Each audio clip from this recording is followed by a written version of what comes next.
રાજ્યના મુખ્યમંત્રી ભૂપેન્દ્રભાઈ પટેલ વલસાડમાં શ્રી ઓધવ ભવનના લોકાર્પણ પ્રસંગમાં આપી હાજરી। ભગવાન શ્રી વાલરામ પ્રાગટ્ય શતાબ્દી મહોત્સવ અંતર્ગત યોજાઈ રહ્યા છે અનેક ધાર્મિક અને સાંસ્કૃતિક કાર્યક્રમો।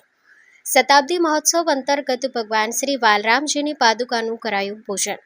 પરમ પૂજ્ય સંત શ્રી હરિદાસજી મહારાજ અને મુખ્યમંત્રી ભૂપેન્દ્રભાઈ પટેલના હસ્તે ભવ્ય શ્રી ઓધવ ભવનનું થયું લોકાર્પણ। રાજ્યના નાણામંત્રી કનુભાઈ દેસાઈ, આદિજાતિ મંત્રી નરેશ પટેલ પણ રહ્યા ઉપસ્થિત।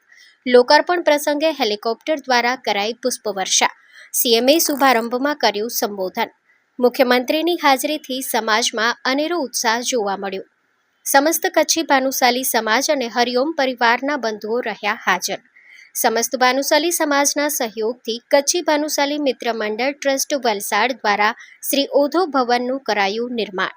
શ્રી હરિદાસ મહારાજની પ્રેરણાથી નિર્માણ થયેલ વલસાડના સૌથી મોટા તિરલદેશ ઓધવ ભવનનું પણ આજે લોકાર્પણ થયું છે। આપણે ત્યાં ગુપ્ત દાનનું આગવું મહત્વ છે। દાન એવું હોવું જોઈએ કે એક હાથે દાન આપીએ તો બીજા હાથને ખબર ન પડે। આપણી આ પ્રાચીન દાન પરંપરાને ભાનુશાળી સમાજે સાર્થક કરી છે। આટલા મોટા હોલના નિર્માણમાં કરોડો રૂપિયાનું દાન આવ્યું હશે, પરંતુ એક પણ દાતાની વ્યક્તિ કોઈ જગ્યાએ લગાવી નથી। શ્રી કચ્છી ભાનુશાળી ભવનના ઉદ્ધવ ભવનના લોકાર્પણ અને ભાગવત કથાના આયોજન પ્રસંગે સમગ્ર ભાનુશાળી સમાજને અભિનંદન આપું છું।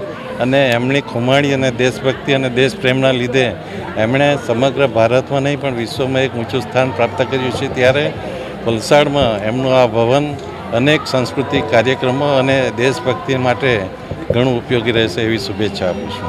જે આજે આપણા વલસાડ માટે એક સારો દિવસ છે, કારણ કે કચ્છી ભાનુશાલી સમાજ દ્વારા આજે ભવ્ય ઓધવ ભવનનું આજે લોકાર્પણ થયું છે અને સાથે સાથે ભાગવત કથાનું પણ શરૂઆત થઈ છે।